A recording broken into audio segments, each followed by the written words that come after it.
Anupama win तो हो चुकी है। और एपिसोड के एंड में जो अनुपमा का एक भाषण है कि मैं यहाँ पे आई थी, मैंने बहुत मुश्किलों का सामना किया, फिर मुझे सुपरस्टार शेफ जीता, उसके बाद अब एक नई शुरुआत करें, सुपरस्टार शेफ बनने के बाद सुपर वुमन बिजनेसमैन बनने जा रही हूँ। कुछ कागज लेगी अनुपमा, वहाँ पे साइन करेगी और एक नए बिजनेस की स्टार्टअप करेगी, यानी कि हो सकता है कि ये स्पाइसी चटनी की स्टार्टअप करेगी मालकिन बन के। पर दुश्मनों की कमी थोड़ी ना है। पहला पति वनराज शाह, दूसरे पति की होने वाली बीबी यानी श्रुति भी अब विलन बन चुकी है।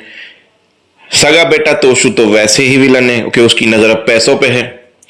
सगी बेटी तो ना सौतेली बेटी बोल सकते हो, आद्या, जैसे अनुपमा ने सगा माना है पर वो आज तक कभी अनुपमा की सगी नहीं हुई है। तो चलो इन चार की दुश्मनी और बाकी का सेलिब्रेशन एंजॉय करते हैं। शुरुआत अनुपमा के सेलिब्रेशन से होगी, जहां से वो बाहर निकलेगी, बोलेगा पार्टी तो बनती है, वहां पे बाकी के स्टाफ मेंबर्स भी आ जाते हैं अनुपमा के। कहाँ पार्टी करेंगे, बोला यहीं करेंगे।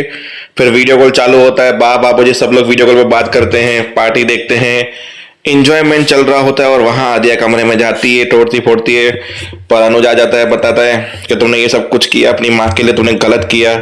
वहां श्रुति का फिर एक सीन दिखाते हैं कि भाई अनुपमा अब जीत गई है, अनुज यही चाहता है। आदिया भी जब भी बीमार पड़ती है अपनी माँ को याद करती है।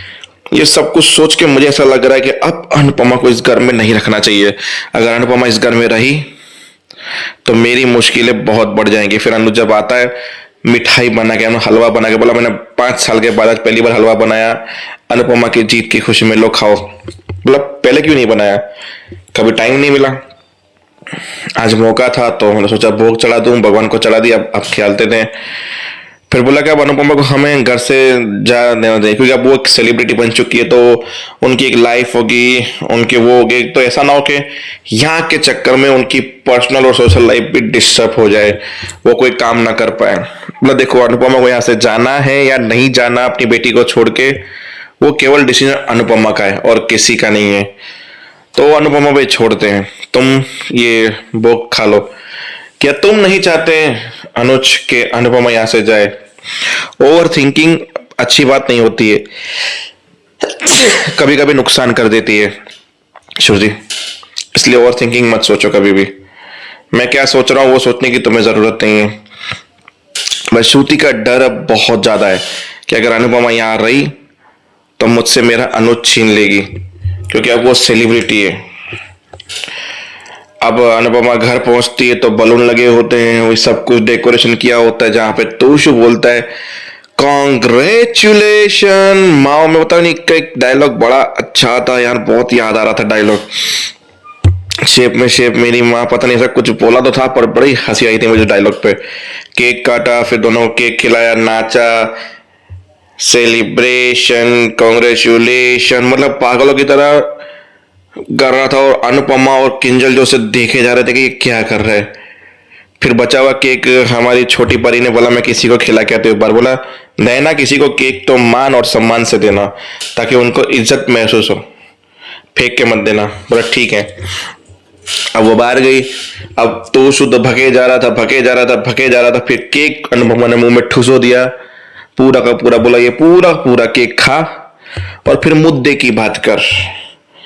खा के बोला अब मुद्दे की बात। अनुपमा का चेक उठाया, $250,000 का जो था वो चेक उठाया, यानी करीबन 18 करोड़ के आसपास हो सकता है डॉलर के हिसाब से। बोला मुझे पैसे चाहिए, मुझे पता था तुम्हारी नीयत में खोट है।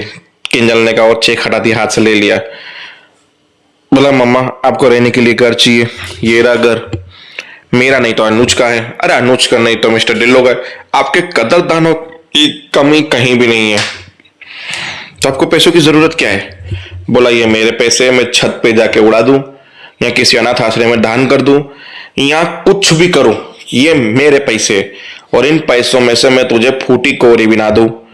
बोला मैं आपको ब्याज के साथ इंटरेस्ट भी दे दूंगा, मेरी बात मानो, मुझे बिजनेस के लिए पैसे चाहिए, उसका मैं विथ इंटरेस्ट आपको लौटा दूंगा।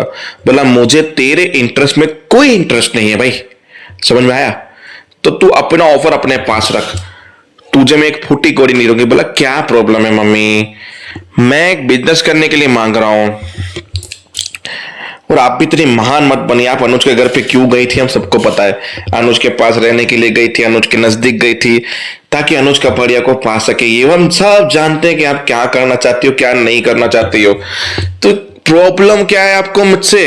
मुझ में आपको कमियां दिखती है, खुद में कमियां नहीं दिखती।